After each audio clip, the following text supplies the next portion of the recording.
Good morning, ladies and gentlemen. Welcome to the technical session 2 of the Faculty of Computing at the 16th International Research Conference of General Sir John Kothawala, Defence University. This technical session is based on the theme of cross-disciplinary innovation, technology solutions for real-world challenges, and will be chaired by Professor Janaka Wijayanayake, Professor in Information Technology, Department of Industrial Management, Faculty of Science, University of Kelaniya. Ladies and gentlemen, before we begin the session, I would like to invite Dr. Kanika Vidanage, Senior Lecturer, Faculty of Computing, General Sir John Kothawala, Defence University, to give you a brief introduction on Professor Janaka Wijayanayake. Okay, good morning to all of you. So we are reaching to the second session. So I would like to warmly welcome Professor Janaka Wijayanayake. Professor Janaka Wijayanayake is a professor in information technology at the Department of Industrial Management, Faculty of Science, University of Kelaniya. He received his PhD in Management Information Systems from Tokyo Institute of Technology, Japan in 2001. He holds a Bachelor of Science degree in Industrial Management from the University of Kelaniya and Master's Engineering degree in Industrial Engineering and Management from the Tokyo Institute of Technology, Japan. He has done many pioneering work in promoting information and communication technology education in Sri Lanka by chairing the committee that introduced information and communication technology subject to the GCE O-level and GCE A-level curriculum in Sri Lanka. Professor Wijayanayake has also immensely contributed in promoting information and communication technology research in Sri Lanka. He has produced many MPhil and PhD graduates and has more than 100 national and international research publications. He has rendered national services to the Ministry of Education, National Institute of Education and University Grants Commission in policy matters and planning for information and communication technology education in Sri Lanka. His research interests are in the areas of information systems, enterprise architecture, software engineering, business intelligence, and information security. He also worked as a consultant to many international and government organizations and provided consultancy on information systems, development, and implementation. So I would like to warmly welcome Professor Janaka Wijayanayake to the session 2 commencement. Please give sir a warm round of applause, and I would like to welcome sir to the head table. Over to you, sir. Thank you, sir. Now, I cordially invite rapporteur and the speakers of the session to be seated in the appropriate seats allocated for you. So, good morning to all of you. First of all, let me warmly welcome you all to the technical session 2 of 16th International Research Conference of Sir John Kothawala Defence Academy. So this is the second technical session comes under computing. The theme of the session is cross-disciplinary innovation, technology solution for real-world challenges. Right, so you all may know that the technology can be used to find solutions for real-world problems, so whether it is education, healthcare, manufacturing, production. So you will see in this session 6 papers, research papers presented by different authors who discuss their innovative ideas in different areas such as education, agriculture, product design, then even how we could support differently abled people using information technology. So I will give you some details about the presentation, right? So it's the duration of the presentation is 12 minutes, but after 7 minutes you will be shown a green card kind of a symbol, and then so that is just to indicate that okay, so you all have taken 7 minutes, and then there will be a yellow card one at the end of 8 minutes, and then at the end of 10th minute there will be a red card. So then within 12 minutes, you'll have to wrap up everything. So anyway, even if you'll have not finished by 12 minutes, so I will indicate you, then thereafter you all can continue the presentation. And thereafter, there will be 3 minutes for asking questions and answers, right? So you all have to understand that the whole idea of this kind of a conference is to exchange ideas and knowledge. So then don't be passive listeners, right? So ask questions, because so then the presenter will clear out any doubts, and you all also can clear out your doubts. In addition to that, if you all think the work can be done in a different way, please even make good suggestions. So that is the whole idea of this kind of presentations. Therefore, don't be passive listeners, ask questions, and that will support you all as well as the presenter. Okay, so then we'll start with the first presenter. The first presenter is NWAGN Nanayakkara.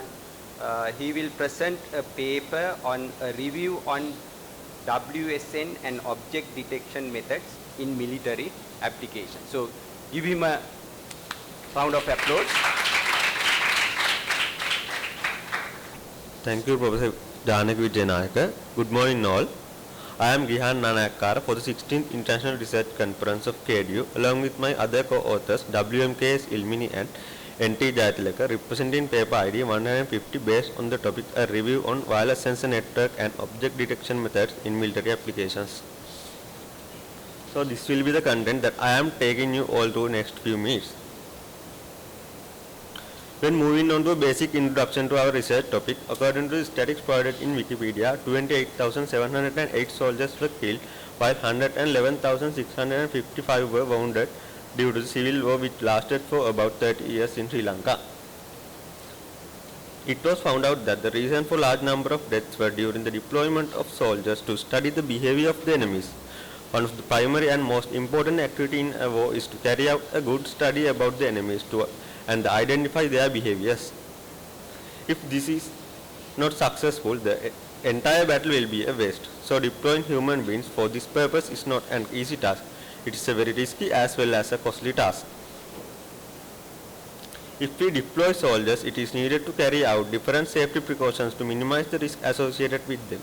Some of them are camouflaging, deploying secret areas, and also trying out different combat tasks. It is not practically possible for a human to constantly monitor something for a long time. Changing duty frequently will also be not practical, as there is a higher chance to get caught to the enemies. When carrying out the research to find out the most effective and the cost-efficient method to be used to automate this process, it was justified that the best approach is to implement a wireless sensor network which consists of some nodes which has the ability to monitor and gather data while transferring them to the control center. When talking about the background of the project, so as KDU computing students, we have to conduct a research to support our final year project.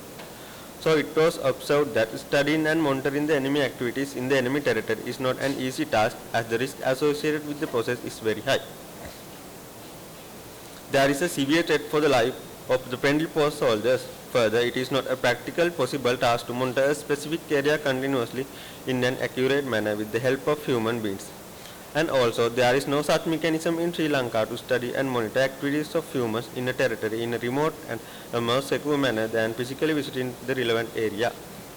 The aim of the research is to identify the best mechanism, develop a wireless sensor network to detect any human intervention in a territory and provide data at real time using an IoT cloud which can help to take decisions in real time from the military base.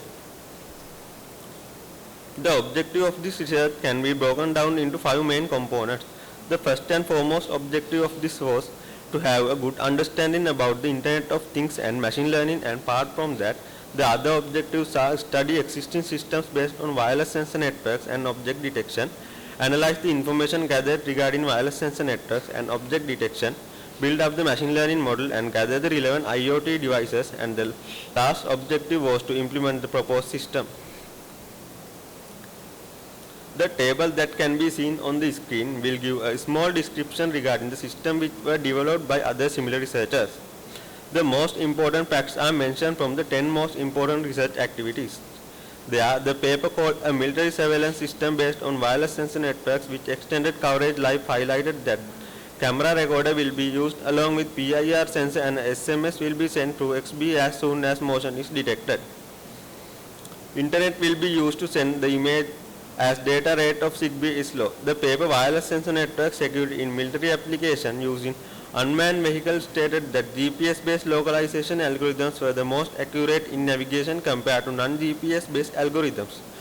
But the cost for GPS-based algorithms is comparatively high. The authors of the paper Wireless Sensor Network Designed for Tactical Military Applications, Remote Large-Scale Environments found out that multi-hop-based clustering module is the most suitable topology as it is scalable and consumes only less amount of energy.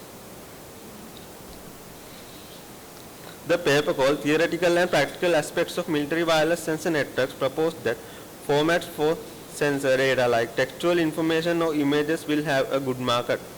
The paper called An Image Sensor Node for Wireless Sensor Network stated that out of CCD and CMOS image sensor nodes, CMOS image sensor node is used because of low power consumption. Spec is used as require only a less amount of dynamic memory and computational complexity is also low. The authors of the paper called Developing Human Movements Monitoring System using HAR Cascade Classifier algorithm proposed that HAR Cascade Classifier is the best because it has the capability to detect human and non-human single multiple objects indoor and outdoor in both bright and dim light. The only limitation is that it has no ability to detect in dark light conditions. The paper Image Processing Techniques for Object Tracking in Video Surveillance, a survey in 2015 International Conference on Pervasive Computing proposed that active contour-based tracking will be the best as computational complexity is low compared to other methods. Paper called IR Real-Time Analysis for PV System Monitoring by Digital Image Processing Techniques developed algorithm has the ability to detect percentage of degradation along with the boundary area of the PV module. The authors of the paper, A Survey on Moving Object Tracking Using Image Processing, stated that the background subtraction method is the easiest as it provides complete details regarding the detected object. The authors of Intrusion Monitoring in Military Surveillance Applications using Wireless Sensor Networks with Deep Learning for Multiple Object Detection and Tracking stated that PIR sensor is capable to detect objects clearly. GSM module sends SMS alert in real time and deep learning based CNN provides best results for single and multiple objects both in daylight and night light. Upon successful completion of the systematic literature survey, the proposed solution for the above mentioned problem is to implement a wireless sensor network to detect and monitor the actions in the environment while enabling to monitor it from a place which is located at the base camp. Further, the system should be capable to provide an alert message if any human-related action is identified and detected. When moving on to the methodology of our research, first we identified the problem and formulated the solution to overcome the problems. Then we used online resources like ResearchGate, IEEE Explore and Google Scholar to explore research carried out on wireless sensor networks and object detection. By reviewing the introduction, first we identified 120 papers as a set of suitable papers to be reviewed. After reviewing further, we obtained a set of 50 papers. We considered the technology's number of citations and also explored the conclusion when selecting the papers.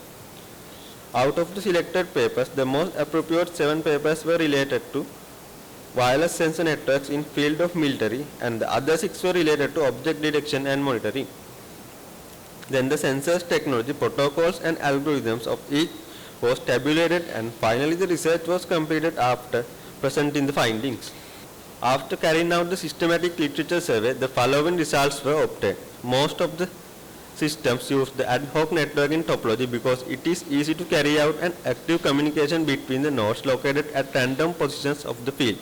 Zigbee, Bluetooth, GPS and Wi-Fi was the most famous protocols among most of the wireless sensor network for communication as they are low cost and low battery powered protocols. For the process of object detection and classification techniques like frame difference, background subtraction and optical flow are used. The diagram will provide an understanding how the proposed solution will be implemented. As the initial implementation of the system, the 3 nodes will be implemented by connecting the cameras. Then the communication between the 3 nodes will be implemented by the use of ZigBee modules. In parallel, the ImageNet classification dataset will be used to train the model to identify human objects.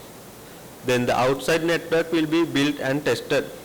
Once the system is trained and certain accuracy is obtained, a dataset will be made by obtaining real-time data from the environment, and then it will be integrated with the trained model to successfully implement the proposed system. Finally, I would like to wind up my presentation by a brief conclusion on the overall of the research. At Mega 2560 will be the most suitable microcontroller as it will integrate well with the ZigBee protocol. The reason for suggesting the ZigBee protocol is that it is a low cost and a less powered protocol. LM9628 CMOS sensor will be the best sensor for image detection. HAR cascade classifier algorithm is the most appropriate method for the image processing because it has the ability to detect as well as to differentiate both human and non-human objects. After analyzing the results obtained by the systematic literature review and finding out the most appropriate solution, the system was designed. The full functional model will be presented by the end of the year 2023. These are the set of references that I have used when making the presentation. Finally, I would like to say that this research was conducted as the partial fulfillment of final year project course module.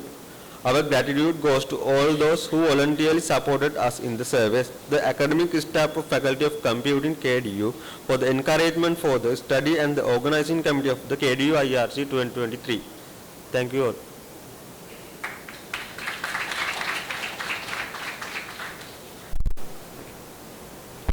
Okay, so thank you very much for the very nice presentation. So please note down the questions. You will have an opportunity to ask questions from him at the end of all the presentations. The second presenter is DMS Sathsara.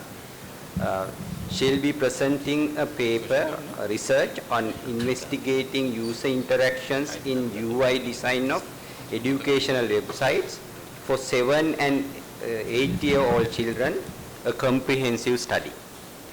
So please give her a round of applause. Okay, ladies and gentlemen, so good day to you all. So today I have the privilege to present our comparative study regarding to investigating user interaction in user interface designs of educational websites for 7 and 8 years old children. So I am DMS Sathsara and I am the representative of our team. So our research was conducted by myself and WGNA Gamage, SK Jayathunga, with the supervising by Dr. Pulasti Gunawardana and also Ms. Weeraratne. So I would like to work with the key aspects of our studies. So I would like to start with the introduction, literature review, methodology and result and discussions, and I would like to conclude with the conclusions, limitations and future works with the reference and also the acknowledgements. So implementing a software for a young students or young children is not an easy task. So because of that, we have to focus, we have to get more attention for the young students or young children when developing or implementing UI designs. So here we will focus about the interaction of the students for the available well-designed UI designs for the selected young age learners. And also under this scope we should have to focus for the specific age category which is called 7 and 8 years old students, and we checked the user interaction for their educational websites. So the reason for selecting the 7 and 8 years old is, so in the age category of 7 and years, children are crucial for educational efforts due to foundational learnings, cognitive developments, confidence and self-esteem, early identifications of the learning challenges, and also the preparing for future learners. So because of that, we have selected this age category as a specific age category. So under the objectives, we have investigated how 7 and 8 years old children are attracted to existing UI designs, especially for the educational websites. And also we have analyzed the various aspects of selected websites, including the user interaction, the fonts that they are used, and available color, user behaviors, and some relevant gestures. So under the literature review, we have conducted our literature review by using 30 research papers. So these are some kind of special research papers, and these research papers have been identified under the categorizations of human-computer interaction, user experience, and also the educational reviews. So these are the most familiar review papers that we have identified during the literature review process. So we could be able to identify the relevant applications that are designed according to the theories and standards available in human-computer interaction, and they have created some mobile application, and they will provide some analysis to the interaction designs for best educational apps for the children, especially in the 0 to 8 category age. So when it comes to the methodology, we focused about the human-computer interaction as our study area, and we used primary data and also the secondary data to continue our research project. So we selected 10 students from the local schools, especially we focused for the grade 3 students, and then we used the participation observations as the observation time. So this is overall methodology that we have covered up. So we divide our overall process into main 3 parts. First one is we have designed the UI theory report. Then after, by using that report, we have conducted the survey, and after gathering the primary data from the survey, we have continued with the statistical evaluation. So when designing the UI theory report, we have used the secondary data that we gathered from the literature reviews, and we have identified some kind of theories and also some standards that are relevant with the selected age category 8 and 7. Then after, by using these UI theory concepts, we have generated the web selection criteria that we have to focus for. So we selected 3 websites by using these web selection criteria, and we focused into the local websites, and 3 websites were used to generate the questionnaire and gather the relevant data. So we have covered listed the user interaction, fonts, colors, user behaviors, and the gestures to cover up by using the questionnaires. So then after, we have conducted the survey as an interviews. So we used the smiley face survey method as the data collection methods, and to convert that descriptive data into a numerical values, we use Likert method to do the quantification purposes. So then after, we have gathered 979 feedbacks from the selected 3 websites. So website 1, we could be able to gather 198 feedbacks from the first website, and 121 feedbacks from the second websites, and also 660 feedbacks from the third website. So after that, the statistical evaluation was done using the JASP tool and also with the usage of MS Excel. So, and also we use the clustering method to specify our collected data and do the analytical processes. So, you can see there is a sample image of the statistical evaluation. So, when it comes with the result and the discussions, we can say in the first website, it received the good response for each and every elements that we selected. So, in the second website, it has received medium response for the used fonts for that websites, and also for the user interaction, color, and the user behavior, they got the poor responses. And also for the gestures, they received a very bad response as the highest percentage. So, in the third website, we can see the medium response were taken or received for the each and every elements of the selected indexes. So, this is the overall summary of the results of the each and every websites relevant with the elements.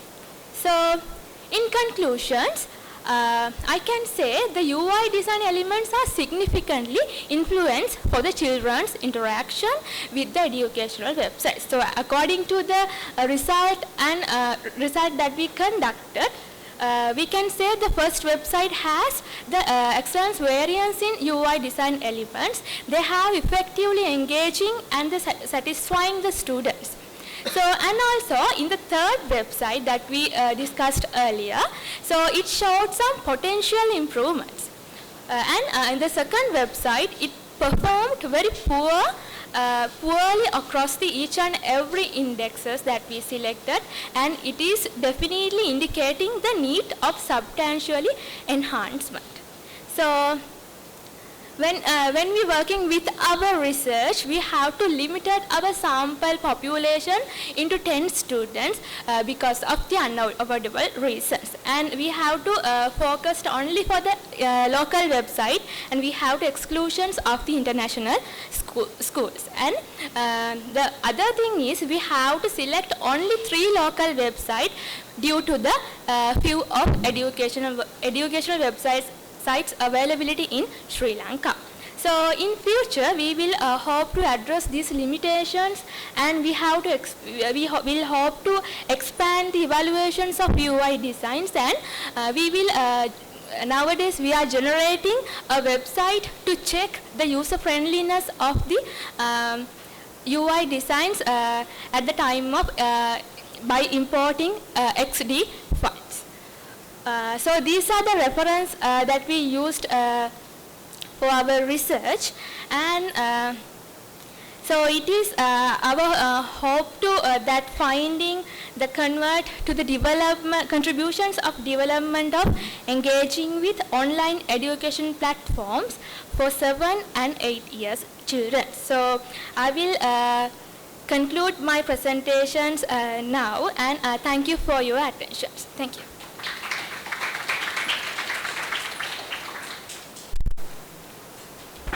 Yeah, thank you very much, Ms. Sathsara, for your well-designed, nice presentation. The third presenter for today is DTN Senanayake. She will present a research on disease detection in coffee plant using computer vision. Please give her a round of applause.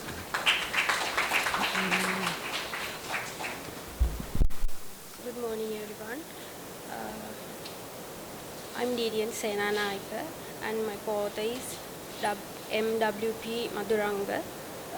My topic is disease detection in coffee plants using computer vision. This is the content of my presentation. Coffee plants are one of the most widely cultivated crops with high commercial value. Farmers who grow coffee are facing a lot of economic losses in every year because of various diseases that happen to the coffee plant. When considering disease identification in Sri Lanka, it is mostly done by human inspection. But there are some issues in human inspection. There are predictions different from their knowledge, experience, and the method is tedious and time consuming. Develop a model supported by convolutional neural network to automate this system. Gaps in my existing works. Currently available plant disease detection system require large number of hardware and high computational resources. Researchers who use convolutional neural network gain more accuracy than researchers who use image processing techniques and artificial neural network. And also computer vision can be used for disease detection. There are lack of works available in Sri Lankan context. When talking about my novelty in my project, I have focused on 4 major types of coffee diseases. Those are coffee leaf rust, coffee leaf minor, Cercospora leaf spot, and former disease. As the input, both infected and healthy coffee leaf images are used for build the machine learning model. And also I have developed a mobile application which predict the disease and display the most affected area in a Google map. This is the methodology of my project. In data set preparation, I gather images of both healthy and unhealthy plants and divide data set into validation, train, and test set. 70% for train set, 15% for validation, and other 50% for test set. In data preprocessing step, I denoise the data set, apply image segmentation, image normalization, and rescale the data set.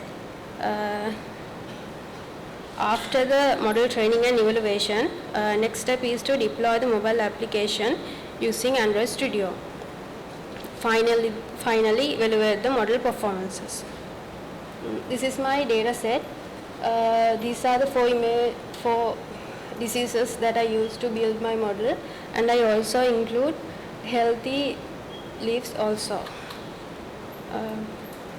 This is the basic CNN model.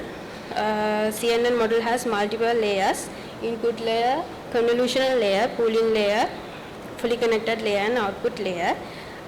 In input layer, which we give input to our model, convolutional layers used to extract the features from the input data set, and pooling layer reduce the size of data set, which make computation fast and prevent overfitting, and fully connected layers used to give the final prediction.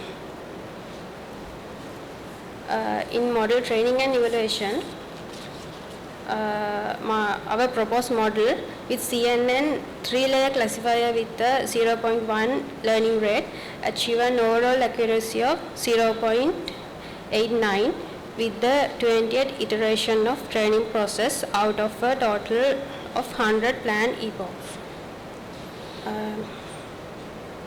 These are my classification reports. As you can see, for first class, precision is 0.96 and recall is 0.99, and A1 score of Cercospora disease class 0.97, which suggests a good balance between precision and recall. 99% of prediction made on the training data were correct, and macro average and the weighted average are 0.99. When talking about the result of test set, the model performance is lower on the test set compared to training set, which is accepted. The accuracy of the test set is 0.89. These are the confusion metrics for train set and test set. represent the prediction summary in a metric forms, and it shows the many predictions are correct and incorrect per the classes, and we can see that what are the classes that confused by the model. For example, leaf minor class and former class. This is the development of my mobile application. This app can be used as a tool to prevent and detect the diseases. In conclusion, this study focused on developing a mobile application for coffee plant disease detection using convolutional neural network. Proposed model has 0.89 accuracy, and this study focus for major 4 coffee diseases. As future works, I would like to expand the data set and create the model which predict more diseases. These are the references that I used for my project, and thank you.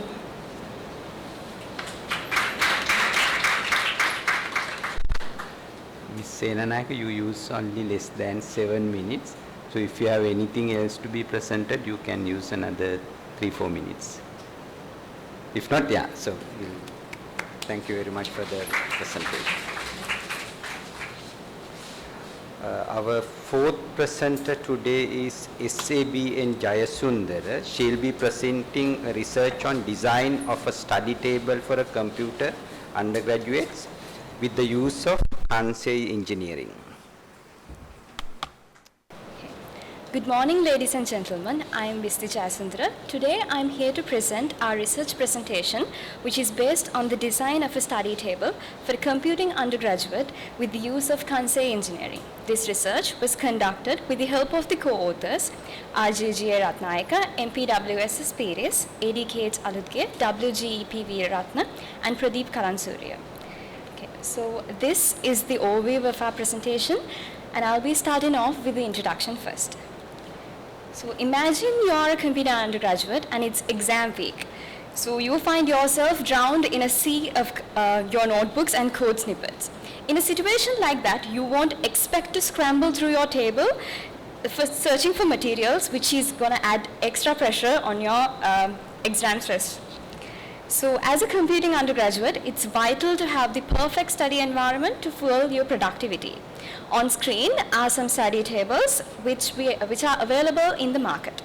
So the wooden table in figure 1 offers abundant storage with shelves and drawers but have lesser leg space, impacting the comfort during extended periods of sitting. Its fixed height limit and which limits the adjustability, and the design doesn't cater well to multiple monitors as well. So the keyboard is in a separate drawer placement, which poses usability challenges as well. So moving on to figure 2, this is made from steel and wood as materials. So comparing the table in figure 2 with table in figure 1, we can see that it has more leg space but is less spacious. So also there are no shelves and drawers, and this is not height adjustable as well. So considering these facts, we can see that this is not a comfortable table overall. So moving on to figure 3, this is made of steel and wood, and compared to the tables in figure 1 and 2, it has more leg space, but it's less spacious with no shelves and drawers. And also this is not again height adjustable as well. So, considering just these features aren't sufficient.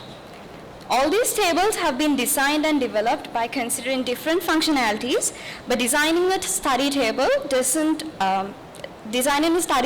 lies beyond just considering these functionalities. It's about creating an environment that fosters and focuses creativity and well-being by considering user emotions and experience. And this is where Kansei engineering comes to place. Kansei engineering is a design philosophy which focuses on incorporating human emotions and feelings into product design. On screen is a quote by Steve Jobs, the co-founder of Apple Incorporation. And according to him, design is not just what it looks like and feels like. Design is how it works. So this means that a product design should not only look and feel right, but it should also function in a way which elicits specific emotions. In the context of a study table for a computing undergraduate, it should not only appear stylish and feel comfortable, but should enhance the overall study experience of the user. As of our motivation, we were driven by the desire to revolutionize the study environment for computing undergraduates by enhancing their efficiency through prioritizing user experience and striking a balance between the aesthetics and the functionality. Our aim is to utilize Kansei engineering to design a study table which resonates with the emotional needs considering the vital aspects which influence their study experience and expectations. As of our objective, we expect to systematically apply Kansei engineering principles to evaluate the existing systems, and through an extensive survey, we aim to gather a comprehensive comprehensive knowledge about the user preferences and use this data altogether to create the final design of our table. We have studied several research papers examining similar study tables. Out of them, which we have selected 4 different types of study tables into our research paper, and these 4 tables have been compared based on their features and are shown in the slide. So first we have the multifunctional computer table. It features a folding monitor holder, keyboard and a mouse tray with ample writing space, projector cabinet and additional storage drawers. With wheels for easy mobility, it's basically designed to meet the modern needs. In the second column, we have the modular study table, which is inspired by the do-it-yourself concept, and this was emerged from the market survey collected in Batu Pad, Jahur. This innovative study table offers a notice board, foldable study table and drawers. Its compact design caters the needs of the residents with limited study space. At the third column, we have the contemporary modular study table. This table has been designed for small minimalistic residences in Malaysia. The purpose of the study was to transform the parent furniture by detaching the existing components of the furniture structure and to make different other furniture structures. In the last column, we have the drafting table. This innovative table is meticulously tailored to the ergonomic needs of engineering students by taking the posture analysis, physical discomfort in performing drawing activities, and fatigue in the lower back into consideration. So, as mentioned throughout the presentation, we have made use of Kansei engineering as one of the mainly used methodologies in designing the study table, and on screen is the flow of Kansei engineering. The steps of Kansei engineering can be defined as collecting Kansei words, setting 5-point SD scale, analyzing those selected words, statistical analysis of the gathered data, interpretation of analyzed data, and collaboration of designers to present the results. Okay.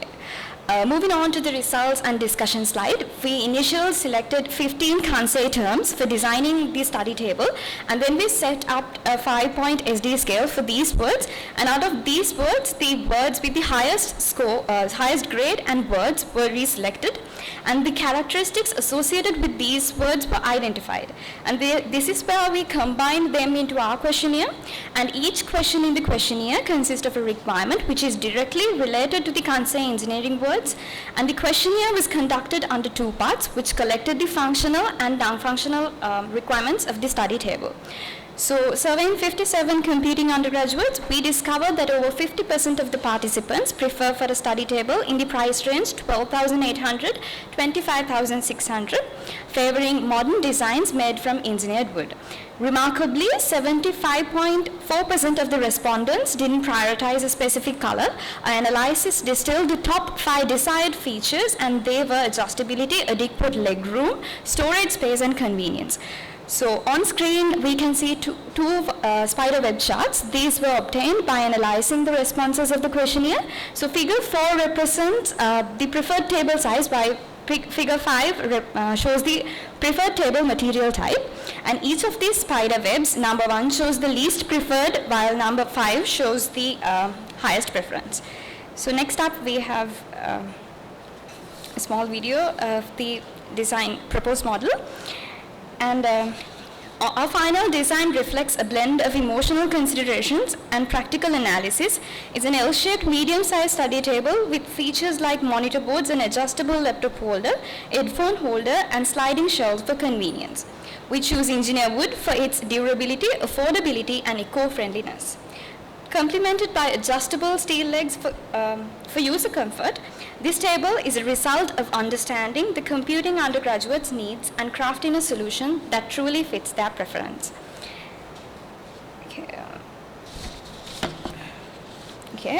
Conclusion side provides a summary of the features of the proposed study table. And as of our further work, we expect to evaluate the proposed model furthermore to a wider audience and also to move forward towards commercialization of the study table. And these are the list of references which we have used for our research. And as we have come to the end of the presentation, on behalf of my co-authors, I would like to acknowledge that this research was conducted as per the partial fulfillment of UX and UI engineering course module. And our deepest gratitude goes out to all the individuals who voluntarily participated and supported us with the surveys. And also the academic staff of Faculty of Computing at KDU for the encouragement for the study, and the organizing committee of the 16th International Research Conference at KDU for giving us this opportunity. Thank you.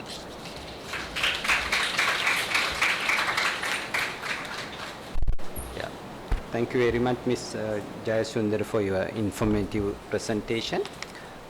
The next presenter is PSP Wijayanayake.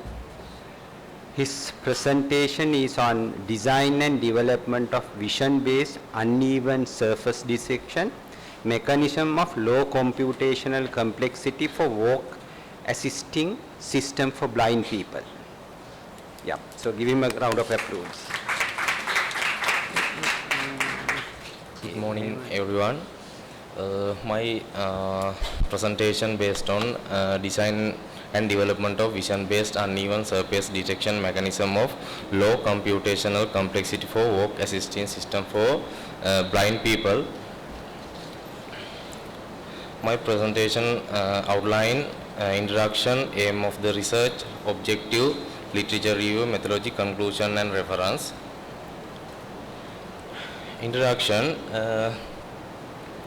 There are plenty of blind people in the world. Some of them blind since birth, some of them are blind because of non-safety works.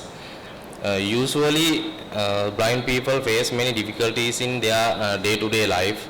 When they walk, they have to careful surround themselves because there can be many things. For example, at home tables, chairs, doors and stairs. To understand the surround, they use a stick is called white cane. But above their waist level can't be used that stick. Then they are more likely to collide. In general, the white cane couldn't configure every uneven places in the ground. Aim, develop a vision-based uneven surface detection mechanism of low computational complexity for walk assisting system for blind people. Usually, blind people not collide with even surfaces. When they go to they walk, they have to careful about the surface. Objectives. The main goal of the project is expected to achieve through the following objectives: develop an uneven surface detection mechanism, optimize the developed method for high performance. Literature review.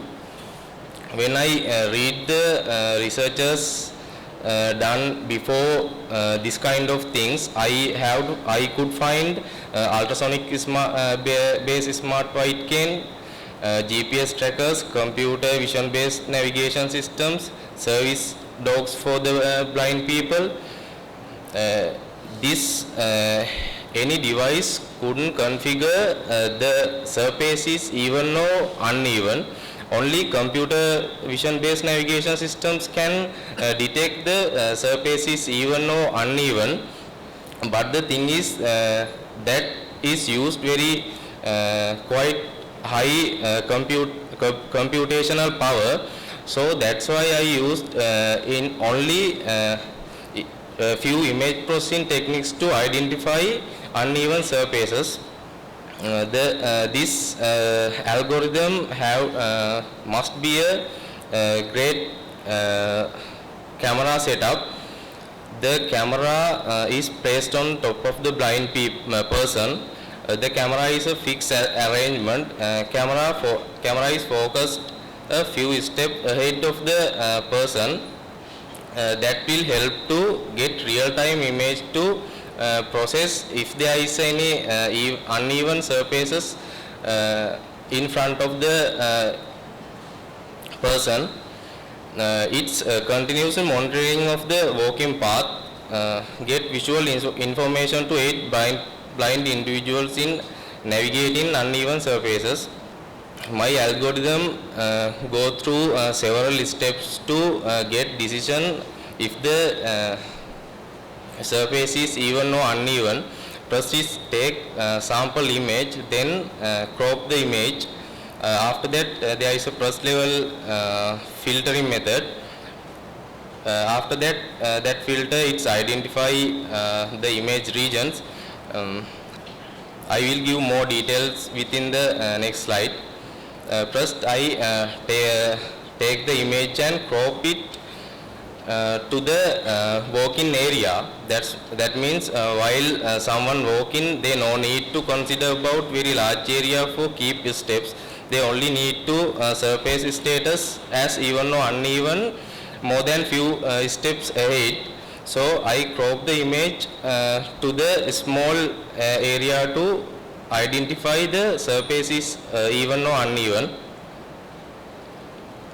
Secondly, the algorithm convert the image into the HSV format, because RGB format couldn't identify the pixel values within the different contrast level, because in the different contrast level RGB values will vary with the same color. So image is converted into a HSV format to get data. In this section I get some regions of the road HSV values, such as road area. I get a lot of HSV value to get a threshold, getting for threshold. In the second filter, using first filter, I separate what is the area of this road area. After that, I identify that the most spread area using HSV threshold, such as if there is a more than road HSV values in the image, that image region is called road area. Likewise, if there is a concrete HSV values, it is a concrete spread area. Then the secondary stage filter. In the first stage filtering process, at the threshold for only separating image region, the secondary filter added more fine-tuned threshold for selected region. You can see first stage filter, there is in the first stage filter the image is not filtered out correctly. The second stage filter image is filtered out, getting uneven surface. After that the whole image divided into 8 parts. Using this 8 part, I can identify uneven surfaces very quickly, because some other parts is even, that region we can we can we could don't consider. So next I count back pixel of the image divided into 8 parts. Generally it is difficult to detect uneven surface by filtering the entire image. So the entire image is broken into 8 parts. Filtering each section helps to identify uneven surfaces. They are the contour area, contour length and back pixel ratio of each sections are calculated. Using the contour area and contour length, we can get a more detail about the uneven surfaces. The each section maximum contour area and maximum contour length and back pixel ratio is give to the an array, 3 separate arrays. After that decision making stage, in the each arrays I get these all data into a one array. After that, if there is a two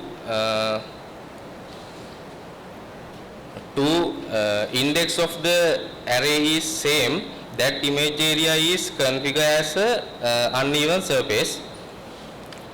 That is the methodology I find out the uneven surfaces is in the image. Conclusion: develop an algorithm to detect uneven surface and assist the blind individuals. Calculate contour length, contour area and non-zero pixel ratio. Set threshold for each section based on the maximum matrix values. The algorithm on diverse data set of real-world image. Algorithm successfully detects uneven surfaces in the test images. Further fine-tune required for different scenario and complex textures.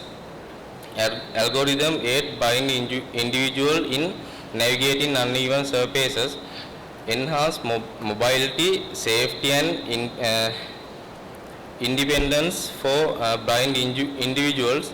Continued research to optimize the algorithm and its practical implementation. This is references that I used to design this algorithm. Finally, I want to express my gratitude to Mr. H.R.E. Bandara and IMP Vikram Singh for their valuable contribution to this research. Mr.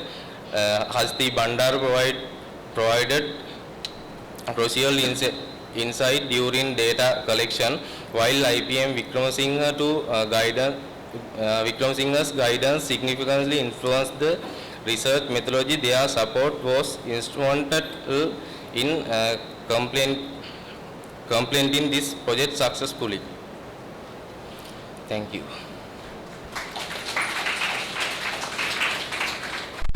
Okay, thank you, Jayasundera, for your very interesting presentation. The last presenter for today's session is MK Sammani. Her research topic is physiologic-based visual impairment level identification system for preschoolers and toddlers. Good morning, all of you. I'm MHK Sammani. Dear sir, madams and respective honors and the audience, I'm going to present my research, physiologic-based visual impairment level identification system for toddlers and preschoolers. So co-author is this research is MPL Pereira, and the supervisor of this research is D.U. Vidanagama, Senior Lecturer of Department of Information Technology, Faculty of Computing, General Sir John Kothawala Defence University. So then move to the next slide. This is the overview of my presentation. So based on these areas, you can clearly catch up my areas and clearly catch up my research, what I mentioned in this research. So first move to the introduction part. So in this audience also, I can see the majority of people wearing glasses, also me. So then the glasses, then the visual impairment levels and the visual impairments is the common eye disorder so in the current world. So my problem identification is the nearsightedness or myopia and the color blindness are the two most common eye disorders regarding the children today. So I identified that problem due to the young children diminished capacity of letters and numbers recognition. So parents do not take them for their eye checkups at their early ages. So during that problem, I must try to deploy some development regarding that problem identification. So my aim is to develop a mobile gaming application which is suitable for children mindset that avoid their diminished capacity for letters and numbers recognition and identify the color blindness and nearsightedness of toddlers and preschoolers under the guidance of the parents at their home. So then move to the objectives. So these are the objectives that I have reached during this research, and end of the day the main aim that I have to fulfill. So these are the objectives that I have to reach. Then I can identify the games which is suitable for testing both color blindness and nearsightedness considering the guidance of the ophthalmologist and eye experts. Then I have to enable the detection of both color blindness and nearsightedness using the same mobile application. As well as I have to keeping the design simple, will help better understanding it and will make it easier for them to complete their games. And the must requirement is to use physiologic concept for indicating this visual impairment level, as well as finally I need to test the user experience using usability test during the development periods, and after finally development was done, will done accuracy test for check the accurate levels of this app. Then this is the uniqueness of this app comparing with other applications. So this mobile application can we have the ability to test the color blindness and nearsightedness level, both two levels, both two eye disordered in the same mobile application at your home with their parents. As well as this is specially for design the small children for suitable for their children mindset. As example, if you guys checked into your eyes in eye clinics, you can see the testing board as Snellen chart. Snellen chart is mainly consider the numbers. So if you are a small child like 3 years or 4 years, so that child can't understand the numbers.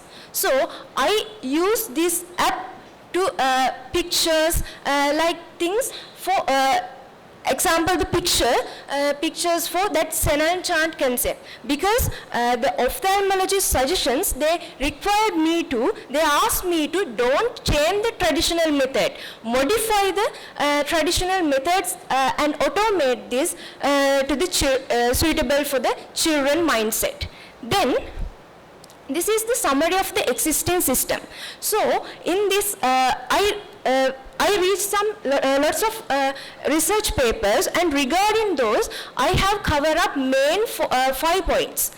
Then the first one is suitability of the mobile application rather than the web application. So using the mobile application we can more accessible and user friendly, as well as touch displays also, as can we use smartphone based on digital accessible technologies?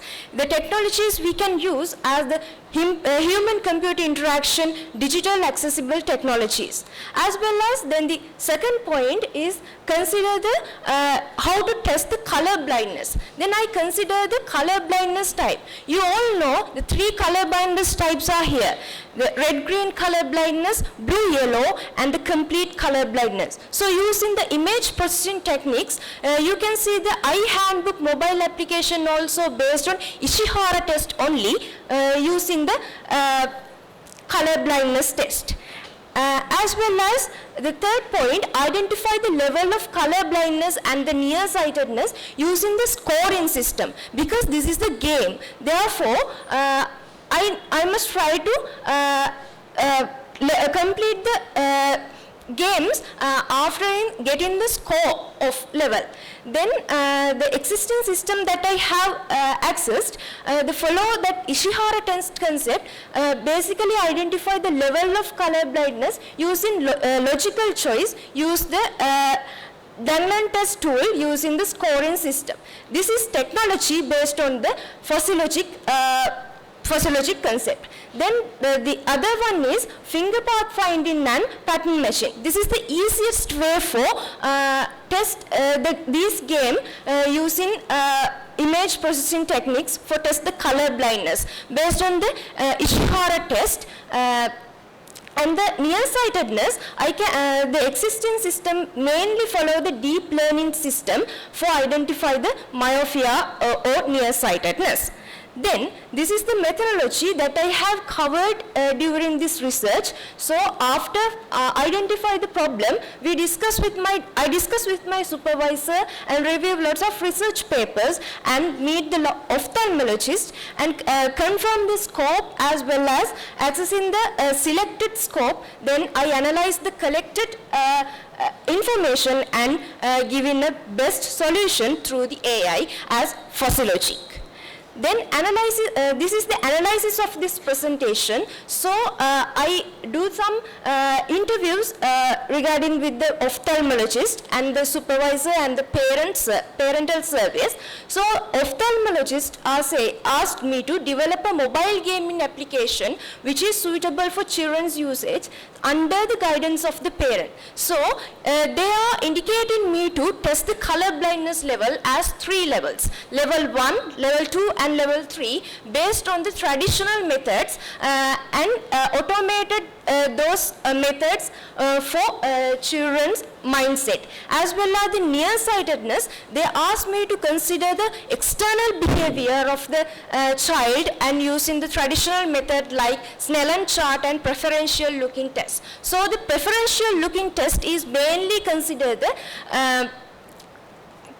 to the small children, and the supervisor's suggestion is me to do this app using physiologic, and parent suggestions their willingness to test these visual impairments with their child using this app, and they asked me to play those games under the guidance of the parents, as well as their willingness to check their child's eyes at home and asked to display the nearest eye clinics also.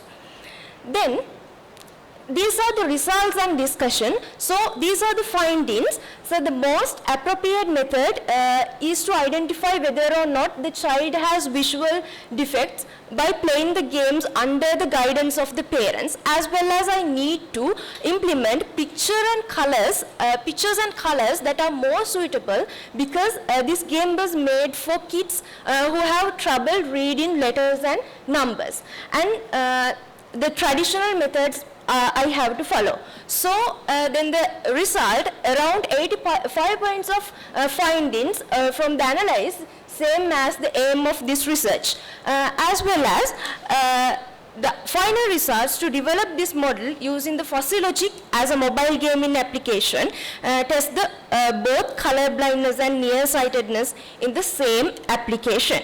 So this research still going on research. So in the up to physiologic rule base, I designed mobile application and remaining parts for there. And this is the physiologic rule based design.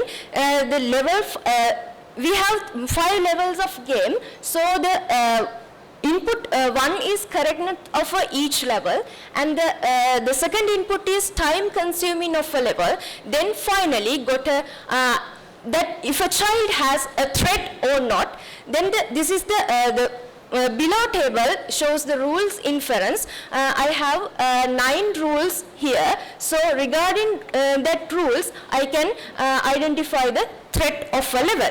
So this is planning of evaluating this model. So I need, after developing this model, so I have to do the accuracy test for to test the accuracy of this approach as well.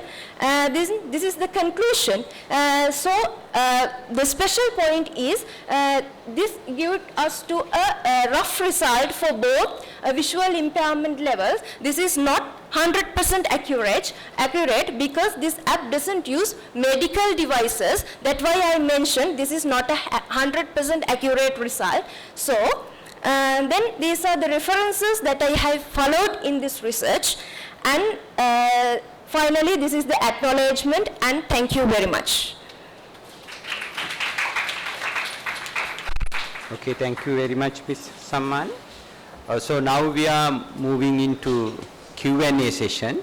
So we'll start with presenter 1. So I will give the opportunity to judge panel to ask questions. So once they complete asking questions, so we can, I'll give the opportunity to the audience to ask questions as well. Okay, so it's over to you. Yeah, first question goes to the presenter who's representing ID number 150.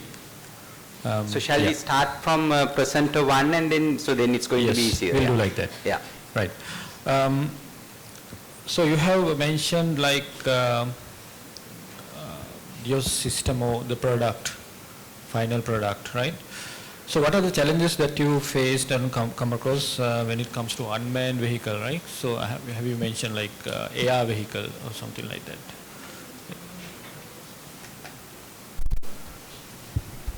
So, but my system is not with the unmanned vehicles.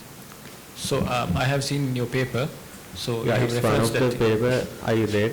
It's right. It uses the unmanned vehicles. You are not referring to that thing, right? So that's number 1 I want to clarify, right? And the second thing is, what is the reason that you used to get the YOLO V3? Sorry? YOLO V3, version 3. Yeah, because we want a base model. When we are creating a model, we want to add a base model. Okay, any other thing, anything you want to mention, the reason, exact reason that you used to YOLO V3? No, after that I used the mobile net because YOLO V3 is not capable with the Raspberry Pis. Then finally, right, so what are the challenges that you face when it comes to keeping the records of military data? I'm just concerning about the security. Yeah, when we implement in the system, we can make some rules inside the firewall, and then we can control it, the rules using the website to cut off the connection between the wireless sensor network and the main base camp. Okay, when it comes to local context, so what are the regulations that you have in keeping the military data? What did you mean, sir? Yeah, you are taking all the records related to the military data, right? So what are the regulations that you have in the at the moment? At the moment, I am using the soldiers' images to train the model, and from the system we are gathering the data of the enemies. Yeah, that's why I'm asking. So do you find any? No, still I'm going to the local data. Clear. Thanks. So you tell you are collecting local data. Yeah. So can you elaborate me from where, what kind of data you are collecting? Where and what kind of data you are collecting? I collect the images of the soldiers and how they camouflage and the things to train my model to identify the soldiers in the enemy territories. So, from where you are going to take it? I took the data from the internet. Is there any reliable sources? You cannot say just only internet. No, I use the images from the military videos. I captured the frames from the military videos because they are contain the soldiers' photos and like that. Right, you did the review, right? What are the inclusion criteria and exclusion criteria? I think you go through 120 research papers and collect 50 or something like that. What are the inclusion and exclusion criteria? When I select in paper, mainly I am going with the military applications for with the wireless sensor network. That's the main inclusion criteria I use. The exclusion criteria, right? You select initially you select 120, and after that, I ordered the papers with the relevant papers with the IoT-based wireless sensor network, and after that I choose the military-based IoT applications. Okay, thank you. So, any questions from the audience or from the head table? I would like to give some suggestions. Now, it's a literature review, right? You have done. Now, hence, it's focusing on the object detection. I didn't notice. Now, there are some technologies like you have not discussed about segmentation, image segmentation, then harsh cascading. There's another mechanism. Have you come across that? In your presentation, I didn't come across that. Then you can use OpenCV-based contour analysis. That's not being discussed. And there's another new technology called ORB. I cannot remember the exact expansion of that. So I suggest to include those things as well, which will help you to refine your object detection facility. If you have done a proper literature review, I think you might have come across that. So think about that. Thanks. Any questions from the audience or any suggestions? So what is the technology that you used or you are hoping to use to stream the videos from Raspberry Pi to the website? I implement a Flask server inside the Raspberry Pi. Then it will stream the video to the website. Okay, thank you. So any more questions? Okay, so then we can move to the second presenter. Yeah, right. So first the judge panel I'll can start ask. from ID number 336, right? Okay. So I have seen in your presentation you have gone through like many HCI and UI UX concepts, right? So have you researched about this kids' psychology? No, sir. No. Okay. So we just read some books and we get some ideas and we didn't do the research regarding the psychology. okay, so you have mentioned that you have reference for UI theory reports, right? And what are the standards and theories that you have followed? So, For the UI? actually, when we consider about the user interaction, so we consider about the color availability, fonts, so how the user interact with those interfaces. Those are the things we were examined. So you looked into like local context or the both international and local context both? We conducted the research with the combinations of local and international. But when we done the survey, we just focused about the local students. Okay, now the thing is like how do you test? What is your test plan then? Actually, we have select 120 test cases regarding to each and every website.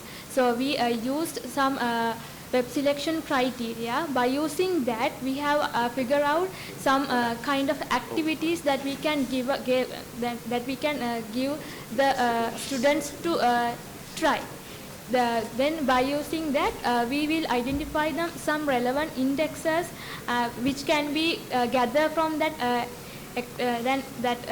exercise, and we will note it down until the interviews. Who tested this thing? We. Age range? That is also important. That's why I'm asking. So you are referring to the people who was 7 to 8, like if I'm not mistaken. But testing is the testers are the way the age is higher than the people who's actually using the system, right? Actually, we focused about the only grade 3 categories only. I do understand. So I'm just asking, like the people who are using need to test the actual system, right? Okay. Thanks. What are the implications in your research? Implications means? Finally, what you are going to do, right? For example, you identify some facts, and then you are going to apply those things, right? And then finally, what you are going to do? So actually, when we are conducting the survey, we have to face some big problem regarding to the understanding their expectations. So in that situation, we used some smiley face method, but actually we were concerned about the whether we get that the exact expectation from the students. That's the main part we got as the implications. Okay, thank you. Yep. Any questions from the audience or the head table? Yes, Ms. Sathsara, I appreciate your presentation, and I notice a very structural workflow. So I would like to appreciate on that. And I have a few suggestions for you. So have you considered Nielsen attributes associated with HCI designing? Right, so I recommend to consider on that. And for the evaluation process, you have used close-ended questionnaires. So better if you are going with interview-based open-ended questionnaires, because we are expecting the user's feelings. Right? If you put a close-ended, you cannot mark the feeling, right? If I want to tell something, then you can do a thematic analysis on that. So I recommend just to integrate those aspects as well for the betterment of your research. Thank you very much. Any more questions from the audience? So at least one or two from students.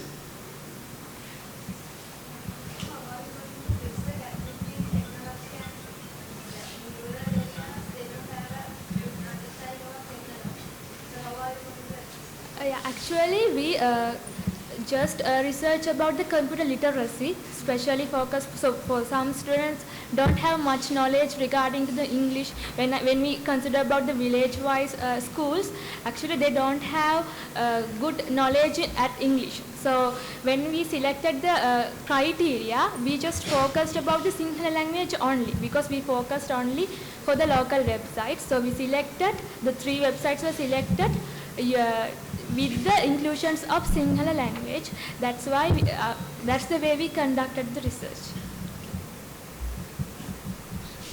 Any other questions? Okay, so thank you very much for all the questions. Then we can move to presenter 3, I think paper number 352.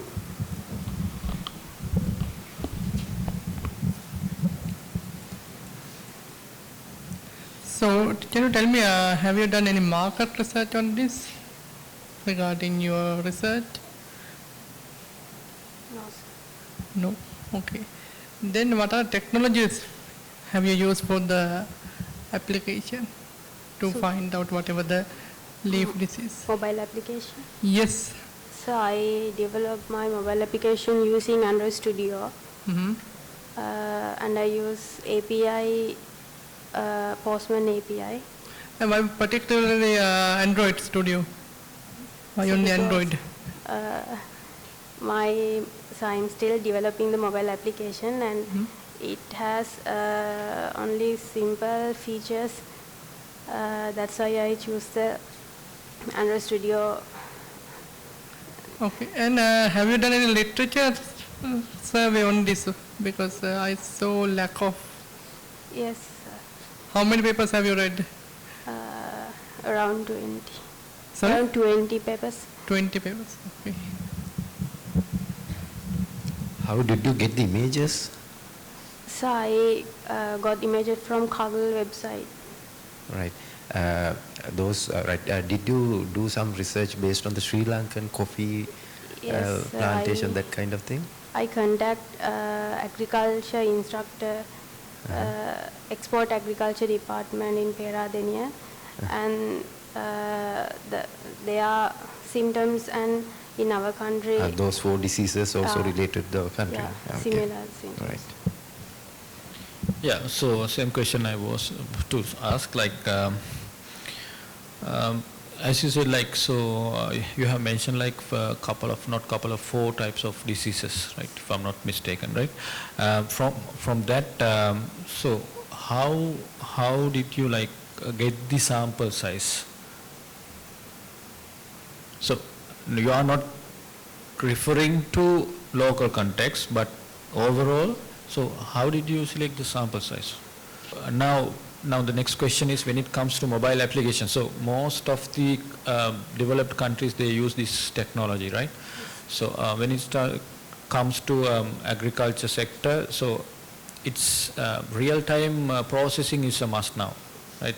Let's say a farmer needs to identify disease.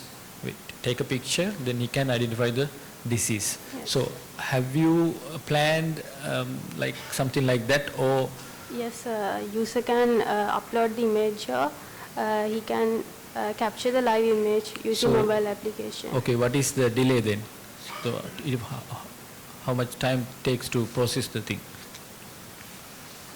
These are the real obstacles that you need to cope up. Like, I'm still developing the mobile application parts. Okay, think about that. You might need a lot of processing power, right? So think about that. It's just kind of suggestion. Thank you. Okay, thank you. So any questions from the audience? So yeah, so if from the head table. Yes, I think what Mr. Kalansooriya mentioned, it's a valid point. Maintaining the sample size, otherwise it might lead to class imbalance problems, where your model might tend to be biased, right? That's the one thing. And you mentioned that your training accuracy is high and validation accuracy is less. That is okay, that is the natural way.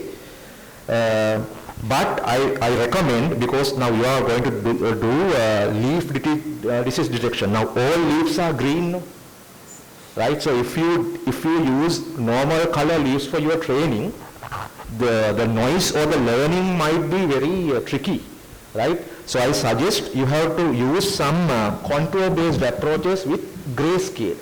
Then all the images will be in ash color, right? So the pixel variation will be less. Yeah, your model can learn much more effectively. And as a suggestion, you can try ensembling techniques. That means coupling multiple models together, right? Few suggestions for you to consider. Yeah, Kanika, so my end another suggestion, like better to use expertise related to disease identification. So that is a must. Otherwise, you will not get a proper heads up where you are heading, right? Okay, thank you. Any questions from the audience? Why did you use CNN model for the project? Because when comparing to the traditional neural network like ANN, CNN convolution neural has a special layer called convolutional layer. It is used to extract the features in images. Okay, thank you. Okay, so now we can move to the 4th presenter. I think the paper number 520. Yeah, I saw it's interesting, but the problem what I see, can you tell me what are the contribution or research methodologies that connect to computing or IT related field? So the basic methodology that we used was Kansei engineering, because this was conducted under the UX and UI engineering module that we had in our last semester. So based on that, we were mainly focused on considering the user's emotions and how they feel, and to incorporate that into the functionality of a table. So. Right. Can you explain these three things you mentioned about emotional needs, right? Preferences and academic activities. Can you explain those three things? So basically, from emotional needs, we meant by like when this basically our main problem was that sometimes we can have a laptop, but then we can't use a second monitor on table. So because of those small things, like there builds up an emotional stress, like we have to take off our laptop and then keep our book, or else like we'll keep the laptop and alongside we'll just have our notebooks, or else we'll sometimes have it on our lap as well.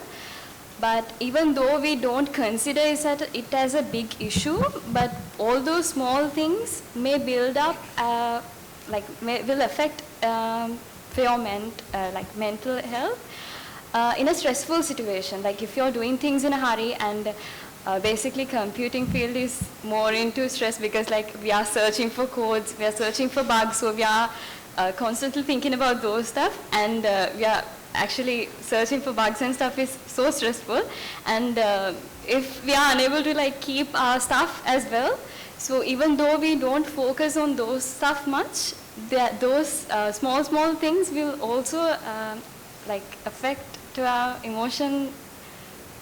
That's why we thought of it. And yeah, so next question is like, I do understand Kansei engineering and so the emotional things and everything, right? But now the thing is like according to the ergonomics, so most of the cases, the height of the chair, height of the table, height of the computer table, that already defined.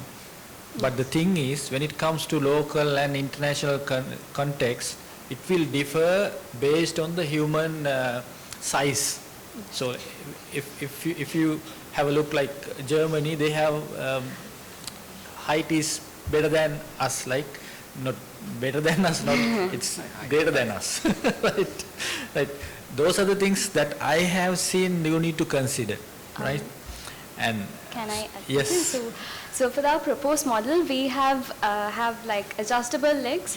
So actually, I think I forgot to mention it. But I have seen in the paper the chair height and something. So the table is adjustable from 27 inches to 48 inches, and so the whole structure is adjustable according to that height. And so we think that addresses the adjustable. Yeah, my point of view is like kind of different. Like so, it basically depends on how I think. Yeah. How my table should be, like so. And again, like I do understand what you have tried to convey, but so maybe it's my point of view, yeah. So basically, what I wanted to highlight, and it's a suggestion again. It's basically about ergonomics. Thank you.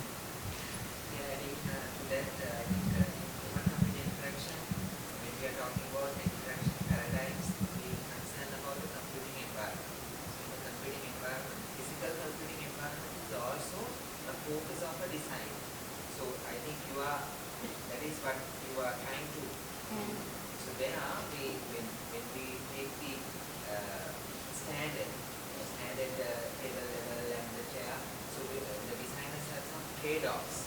So by considering the whole set of users, you have some trade-offs and you go for a common thing. So as a designer, it's good that you are focusing about some kind of a methodology. Think about to shape according to the requirement of the user and coming up for a better solution. So I should appreciate your approach. Thank you, sir. Yeah, so I totally agreed, and so this is all about again personalization, right? Right, and again, like I want to highlight like this, what is the psychological factor of this, right? There's like a psychological fact. Actually, we mainly focused on the ergonomics and the emotional side of it, but we didn't went much onto the psychology side of the table. Obviously, as you told, there's a psychological factor. Yeah. Yes. So your idea is a great idea, like, coding and testing, whatever the thing, it's very hectic jobs, like environment is obvious. So we need to have a pretty colorful environment, right? Okay, thanks. Any questions from the audience or the head table or anywhere? Yes, I think, Visanthi, I would like to appreciate your effort on the defending on difficult questions, right? You defended really well, right? So I appreciate on that. And I think as highlighted by the judge panel and our dean, and also I feel, if you can properly link your contribution to the computing side, it would be more value added, because I think it's a very unique and some novel aspect that we are trying to highlight. And it would be better if you can link this properly into the computational arena. So if I give you how you can link, there's a section called effective computing, right? So under effective computing, I think it has several subsections like computational psychology. Likewise, there are several areas. So if you can properly link that to that section, then you can highlight this as your contribution. So think about that. So I appreciate your effort. It's sort of a unique thing that you are proposing. Thank you very much. Questions from the audience? So based on your research with studies, already established systems, did you do any filtering or any method to choose what kind of research papers you would bring? Yes, we actually, we had some inclusion criteria, so we mainly focused on user-centered design and Kansei papers that address user-centered designing and Kansei engineering. I hope that answers your question. okay, so thank you very much. Now we can move to the fifth presenter, Mr. Jayaman, the paper number 587. So can you tell me what is the novelty of your research? Sir, usually there is a machine learning implemented things on this designing, but there is no any using low computational power for this section. When we go to the high performance, when we use machine learning things, we have to use a quite big processing power. So I use this approach to use low computational power for this. Right. How to capture the real-time images? So camera is a fixed arrangement. In this section, it's capture every cycle of the algorithm. Right. Do you create any devices for that one? The camera is there, okay. Right, we can capture the image, and then how to send that one into the system. And I tested this one is Raspberry Pi 3 model, and next I want to go to more than low power for this one, like STM32, such kind of low power processors. Can you tell me what are technologies you are supposed to use for this? I used only contour length, contour area and black pixel ratio to identify the uneven surface. Why? Firstly I going to use color differences like shadow button. After that identification, I couldn't configure actual uneven surfaces only using that method. After that, I go to the contour area and contour length to identify uneven surface. Yeah, so I disagree with the very first answer that you have given, because we developed this kind of similar system, and we have given it to Sri Lankan Army as well, if I'm not mistaken.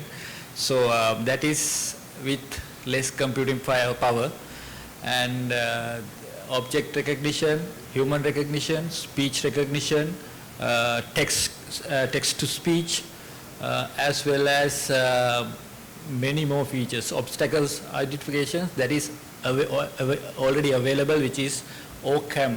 That is, device is called OCAM, that is which we developed we collaborated with the Israel company, and that is still available. Have you gone through it? No, sir. No, that is available, and we have the system with us. Just I want to add something on that, and I have made about 6 to 7 questions based on that, because I know about it very well. And so, how do you handle real-time processing? How do you handle real-time processing? What is your plan? It's a sequential programming. Not it's couldn't configure exact real-time processing. In the sequential program, it get 2 and 3 seconds to identify the image. So I'll tell you one suggestion, right? So what we come across, right? So it's very difficult to upload and get the processed output to the system, and it will get delayed, right? So therefore we developed a small kind of processing equipment, then it is speeder than that. So that is one suggestion. And that system with AI component, that is continuously learning, but it's not communicating with the cloud or anything, right? A system itself, it learns, right? And so what are the gaps that you have identified upon the existing available systems? What are the gaps that you have identified? Some machine learning devices have to go to connect with the internet to process the image. No, it's not true.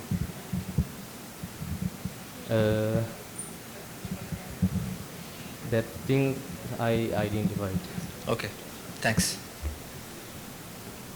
So, questions from the audience?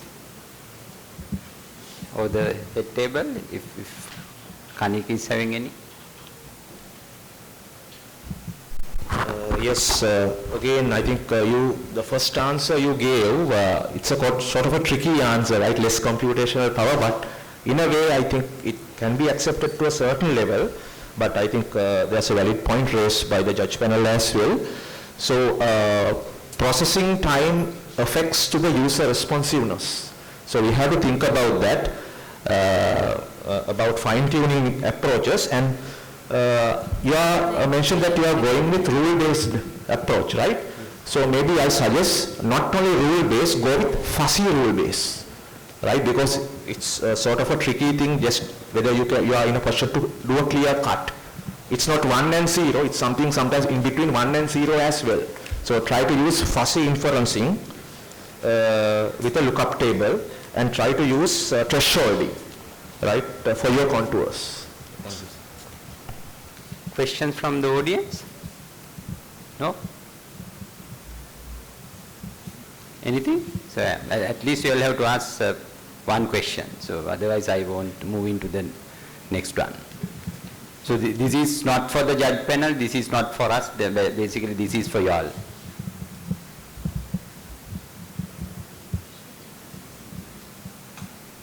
I think, sir, the question was already asked from them as well.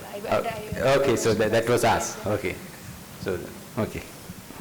Okay, then we can move to the last presenter, Sammani, the paper number is 53.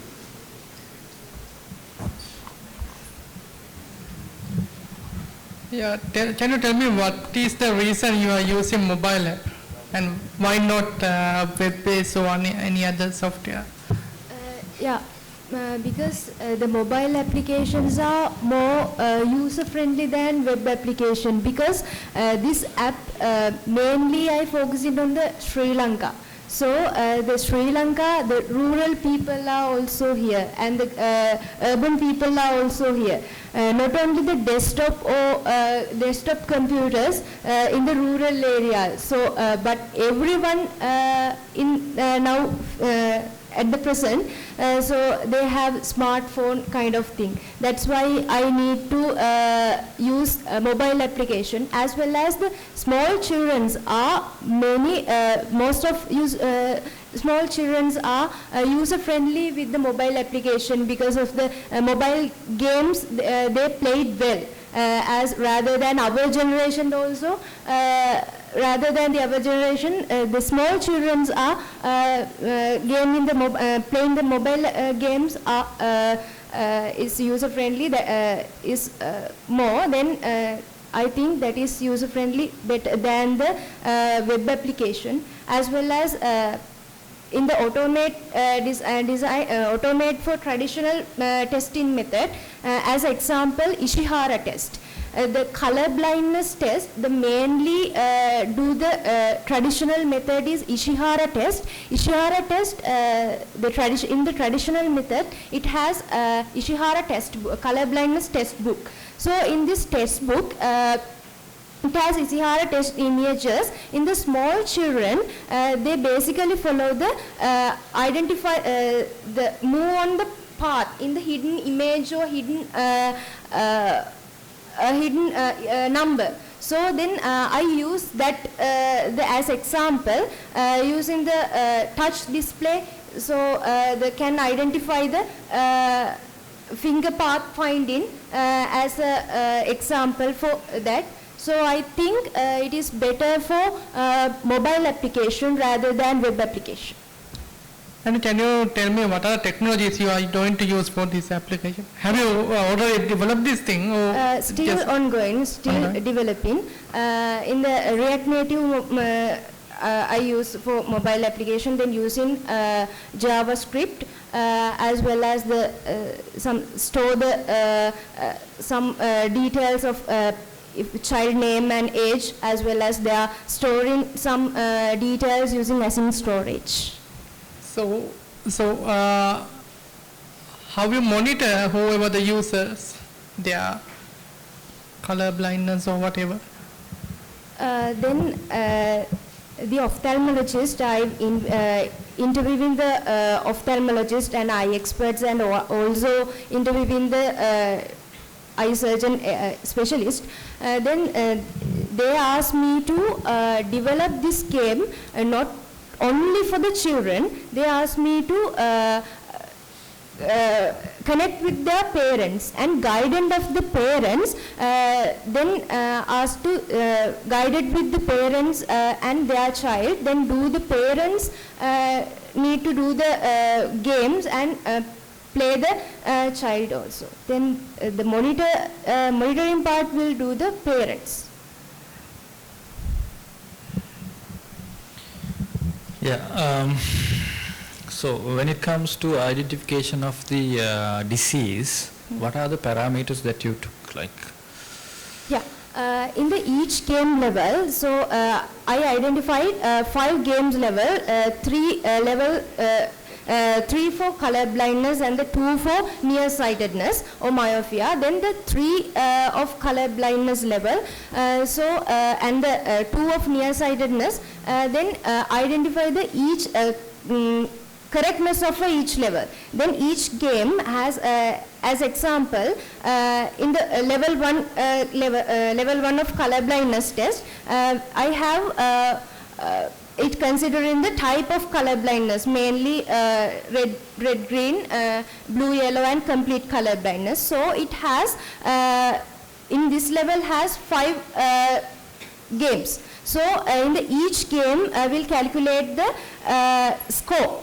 And the out of 5 or 4, 5 out of 4, 5 out of 3, likewise, and correctness of a level. And then the second input is the time consuming of each level. So regarding the time consuming of each level and the correctness of each level, considering 2 inputs, then going to the physiologic rule base I designed, then it has the time consuming of a level, it has high, medium, low.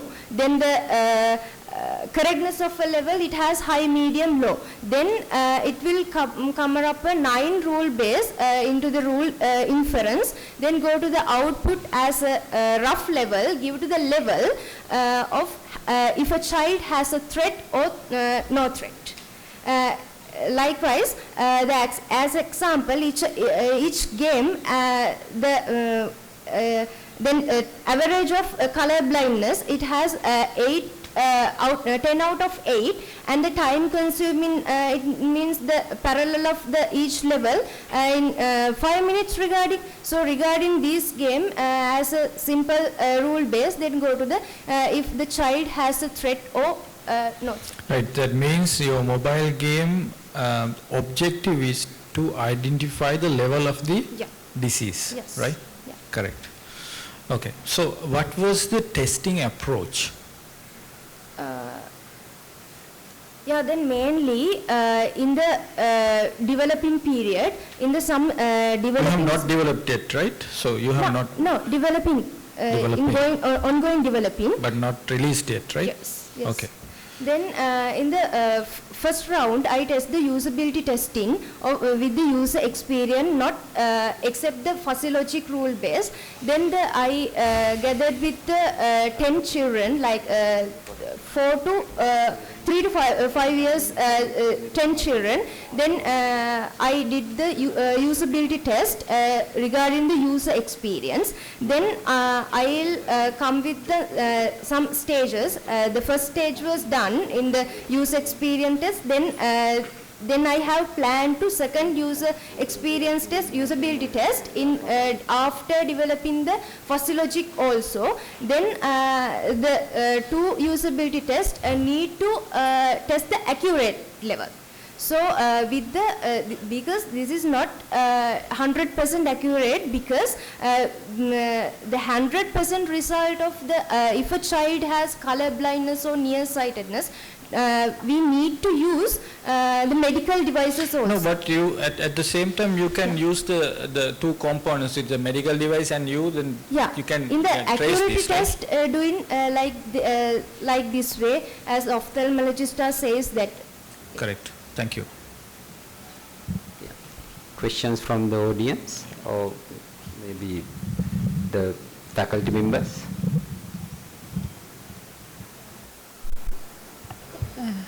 What motivates you to choose preschoolers and toddlers as your scope of your study? Sorry, again ask. What motivates you to choose preschoolers and toddlers as your scope? Yeah, because of it's my personal experience. Because I'm also have nearsightedness. Then my parents also identified I have nearsightedness problem after 8 years old. Because in that period, my parents said that I have lots of external behavior in problems like the eyesight problems. Therefore, in those medical appointments, the ophthalmologist said if this child has identified before this stage, can reduce the effect to this level, not coming to this level, because I am wearing specs as 8 years old to up to now. Then as the reason, the motivation of doing this research.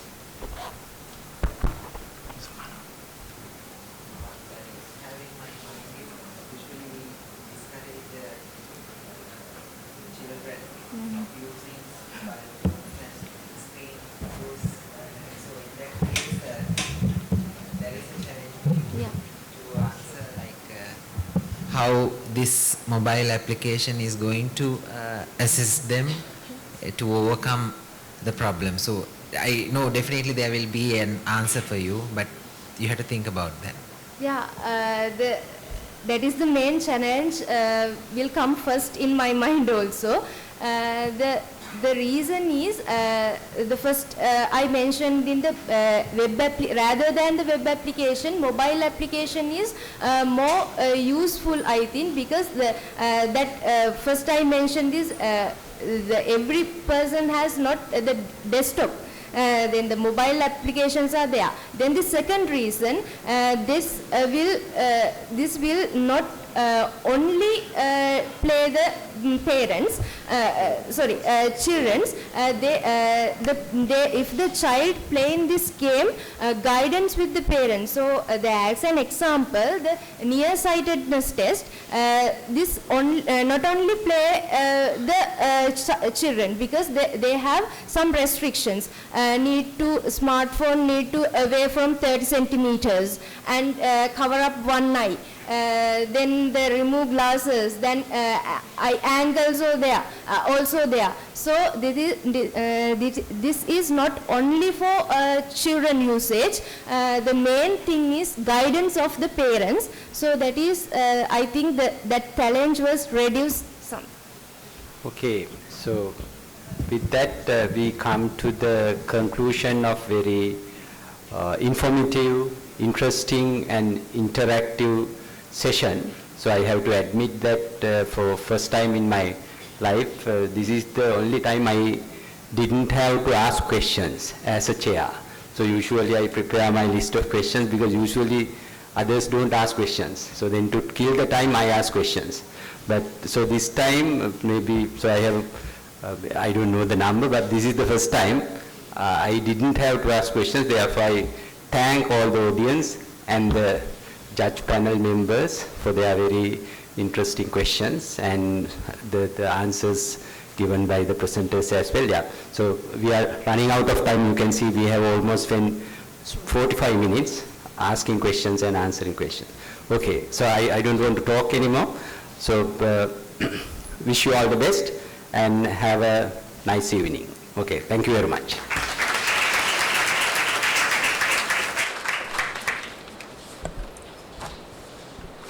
Ladies and gentlemen, now we have come to the end of the Computing Technical Session 2. It's time to sum up the session. Now I would like to invite the chair of the session, Professor Janaka Wijayanayake, to present the certificates to the presenting authors. Mr. NWGN Nanayakkara,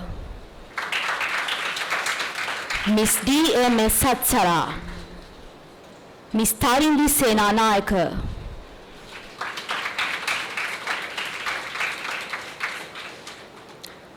Ms. Bisanthi Jayasundera,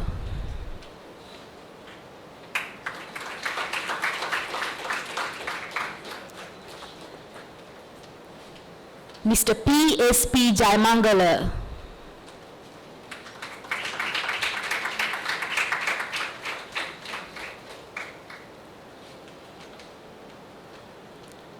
Ms. M.H.K. Sammani,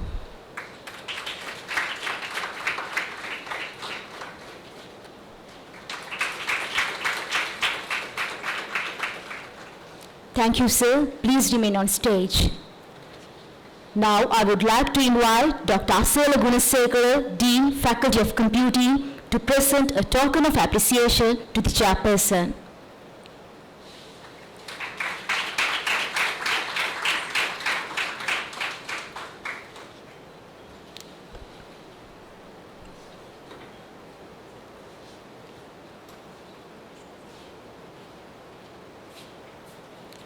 Thank you, sir. On behalf of the organizing committee, I would like to extend our gratitude to Professor Janaka Wijayanayake for chairing the Computing Technical Session 2. And with this, we conclude this session